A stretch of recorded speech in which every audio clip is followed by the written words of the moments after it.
જોરદાર યાર, મજા આવી ગઈ. મને જોઈને એમને ભોળો કીધું. મને કહ્યું, તમને નહીં. અચ્છા, ના મને મેં લાગ્યું બધાને કીધું મારા સિવાય. પણ મને એ જાણવું છે કે આ છેલ છબીલો ગુજરાતી છે, તો એક વખત મેં ભવઈ જોઈ હતી, અને ભવઈમાં રંગલો અને રંગલીનું પાત્ર હોય, અને મારા ખ્યાલથી ભવઈ એક એવું આર્ટ ફોર્મ છે, એક એવી કળા છે કે જે હવે સહેજ ભૂલાઈ ગઈ છે.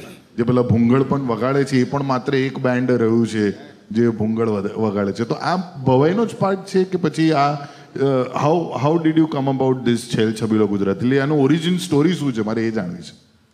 એટલે બેઝિકલી આ એક ભવાઈનો એટલે આપણી ભાતીગળ સંગીત કલાનો ભાગ છે, જેનો ઉપયોગ ફિલ્મમાં થયો. ફિલ્મમાં થઈને પછી અમે લોકોએ ઘણા વર્ષો પહેલાં મેં એક છેલ છબીલો ગુજરાતી કરીને એક કોન્સર્ટ ડિઝાઇન કરેલું, જે ઘણા શોઝ અહીંયા અને વિદેશમાં કર્યા. વાહ. અને એમાં અમે લોકોએ એક વસ્તુ એડ કરી, એ હે અડધી બાદશાહીના ઘૂંટડા.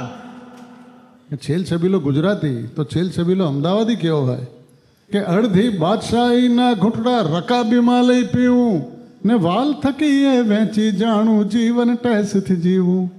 એ હે પોળને નાકે પથ્થર લઈને લડતો છામી છાતી, પોળને નાકે પથ્થર લઈને લડતો સામી છાતી, લાઠી ગોળીથી ના ડરતો છેલ છબીલો અમદાવાદી.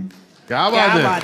આ અમદાવાદીનું ટ્રુ ડેફિનેશન છે. આ એ જૂનું છે, કારણ કે એ વખતે આ લાઠી ગોળી ને એ બધું હતું. અત્યારે તો હવે સ્ટેબલ છે બધું. ના આપણે ના, અત્યારે પકવાન 4 રસ્તા પર જ એક જણે લાઠી કાઢી હતી, સહેજ ગાડીની ટક્કર લાગી ગઈ હતી મારી ત્યારે. એરિયાઝ બદલાઈ ગયા છે. પણ સર આ છેલ છબીલાનો મતલબ શું હોય? હું નાનપણથી તો બોલું જ, પણ મને સમજ નહીં પડતી, એટલે મને એનું મિનિંગ નહીં ખબર. ફન લવિંગ, છેલ છબીલો, રંગીલો, ધેટ